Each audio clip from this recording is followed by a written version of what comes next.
Walter, as most folks know, runs Jay and Silent Bob's Secret Stash in Red Bank, so he deals with the general public on a regular basis. Who was the one today with the Batmobile? There was a guy came in earlier today, and there's a new version of the 1966 Batmobile that Hot Wheels put out. It looks gorgeous. It's a die-cast 1/18 scale. And it's not a little normal Hot Wheels size, it's larger? Yeah, it's large. It's big. It's like it's, I don't know, 10 inches long, 12 inches long. A tasty size, if you will. Well, it looks really sweet. Okay. And some guy came in and he bought it this morning. And about 20 minutes after he bought it, he came back when he had this look on his face of when he came back to the door and he put the...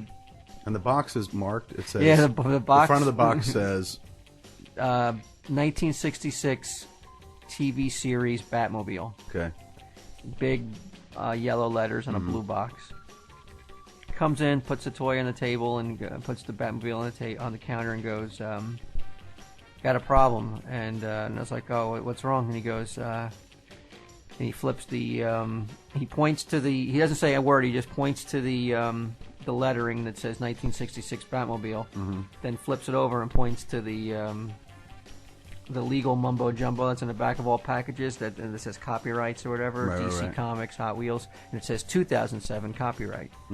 And I go, well, what's the problem? And he goes, I was under the assumption I was buying a 40-year-old toy because it says 1966 on it. And the box is like fucking crisp, clean. Yeah, it's as shiny as a piece of a gold bar.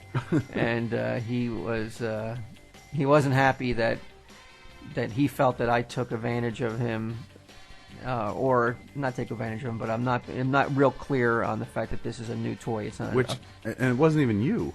Like, it's written on the box, 1966. 66, yeah. Batmobile, and he pointed to the 2007 copyright. Right, as if, like, I'd put one over on him. And I said, yeah, well, it is a new toy, I said. It came out, it's based on the 66 Batmobile. But you didn't create the box art. No, that's what If anyone put anything over on them, it's fucking Hot Wheels. I said, yeah, unfortunately. He goes, well, you're kind of not being...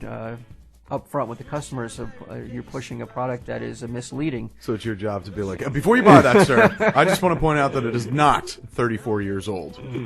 I said, I didn't have a hand in the market, on the design of the box, I said, so unfortunately there's nothing I could do about that, but I said, if you want your money back, I'll give you your money back. And he goes, well, I want it, but not for $45. So he's trying to get it down, and I was just like, I can't go down. And I said, if we sell a lot of them, I said, in a couple months, I said, it'll probably be more than $45 because it's going so well. And he said, no, I'm going to keep it, but just in the future, you should let people know that this is not a 40-year-old toy. Now I'm going to let you hornswoggle me this time, but next time, I'm going to be on the lookout. What a greedy jerk off this guy was. Really, I mean, really, what a dick. He comes Why in, do you say greedy? Well, because he sees the 1966, right? And he's dumb enough to think that the company back in 66, probably before, how old was the guy? Like, would you say he was younger than us? He was older. He was in his 50s. Okay. So his memories are fuzzy. He remembers toys back then as having all the dates posted clearly on the front of the boxes of toys, because that's the way they did it back then. Because he sees the 66 date on the box, right? He looks at Walter. He's like, look at this silly motherfucker right here. He doesn't know what he has. I'm going to pay $45 for it. I'm going to walk out the door before he notices. That's what he does.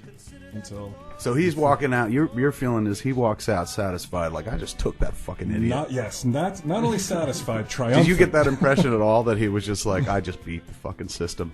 Like, did he seem nervous when he was purchasing it? No, not at all. Was he sweating? But we have to close this transaction as quickly as possible. And then you had an international affair of sorts in the store?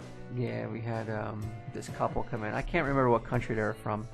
I think you said Italy. I think I said Italy, but it might have been even more European. I can't remember now. What's more European than Italy? Or more exotic, not European. They were from a country that Atlantis, a country that just doesn't exist anymore. Bangladesh? Yeah, I don't know. They're from a country that was off the beat. In water.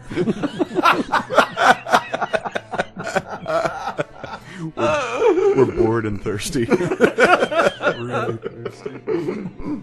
But they came in and they were speaking very broken English, but they came in with a list. Mm-hmm.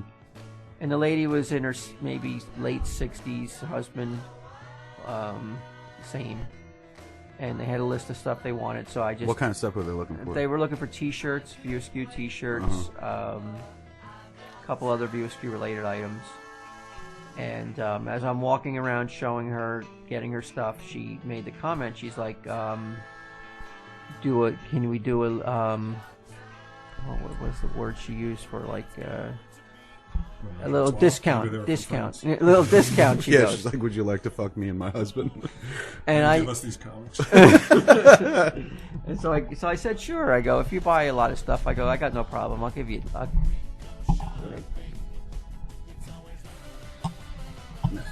Keep that in. Good, you can say it. And I said, sure. But it's fair. It's totally. It was... Walt needs a kill switch where he could like go fully mute to be like, I don't think I should say this.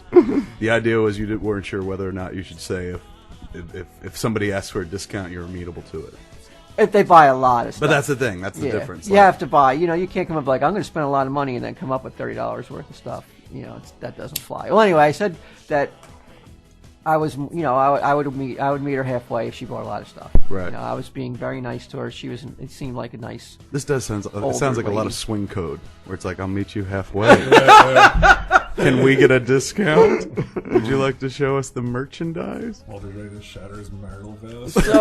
So when I never thought I'd want to fuck a 60-year-old, but so when she comes up, when she's done or whatever, when I have whatever, I filled the list that she had. She doesn't have that much stuff, but I did give her a break on one of the T-shirts that was on sale on the website anyway. Mm-hmm. So I told her I'd give it for $12, and that was all I gave her off. And she wasn't happy with that. You left that out of the original story, which makes me even madder now, but go ahead. So I did give her $6 off a T-shirt that we sell here for $18, but on the website it does go for $12. Right. And then she bought something else. I can't remember what it was, but it was only one taxable item, and it was like $1 or something in tax. And then she got the calculator out. I didn't tell you this either. She did ask to use the calculator. It's on the counter to figure out that in her head, she shouldn't have paid what she was paying. And I said, well, there's tax. I go, that's why it's $1.25 more. Mm-hmm. She goes, well, I don't pay tax. I'm not from this country. Mm-hmm. And I said, well, that's not how it works. I feel like if that's how it works, then I'm officially declaring myself not from this country. Yeah, because that's what I said to her. I said, like, I can't walk across the street to Jack's, I said, and tell Jack, I was like, or tell somebody who doesn't know me, like, oh, I'm not from this country, I don't have to pay tax. Like, it just doesn't run work. the stash across the street. That's our country. It doesn't work that way. It's me, Tim. I buy comics there all the time. And, Tim, I'm not from this country. I don't want to go into particulars. I'm just not. Would you like to meet me halfway? And then she starts to get angrier and more defensive, and saying that she's not paying tax, almost like a child, like putting her foot down. She goes, I refuse to pay that tax. Mm. And she goes to her husband, we didn't pay tax last week and we were in France, right? And I look at him and he looks like he's as lost and as broken as any human being I've ever seen come to the doors here. He's been dealing with this for so many years. He's like, you've got 5 minutes. His eyes. eyes. I have a lifetime. She's always trying to finagle discounts. You want to hear about taxing? And I said, there's nothing I could do. I said, that's the law. I said, you got to pay the tax. And she just wouldn't do it. And at this point, I'm like, I felt very like it was $1 something and change. And there's other people in the store at the time, and they're all listening to this. I caved and said, you know what? I said, don't worry about the $1 or something. I'll put the $1 or something in. Okay, you're good to go. Have a good day. And when I said that, there was these 3 other people in the store like, boo! Like, don't cave in! They were booing you? Yeah, they were booing me for, like, caving in and, like... You're not American! How dare you! You let the Europeans walk all over you! You deserve to get raised. prices. China's She comes anti-American. in, she's like, fuck you, fuck your prices, fuck your country. I make the rules here. But I felt like her husband, like she had gotten. I couldn't deal with her anymore. I had to give in. See, originally you didn't tell me that you gave her that $6 off. Yeah, I forgot that about would have that. been the sticking point for me, where I would have been like, I just helped you out, lady. Like, I just fucking knocked it, like, that fucking shirt off. And now you're gonna give me shit? If she was younger, Like, who's she, a fucking diplomat? I would have put my glove. I would have put my That'd been gloves awesome. on. She pulls out her credentials. She's Yeah. like, the man of the community. It's been revoked. Give me that $1.18.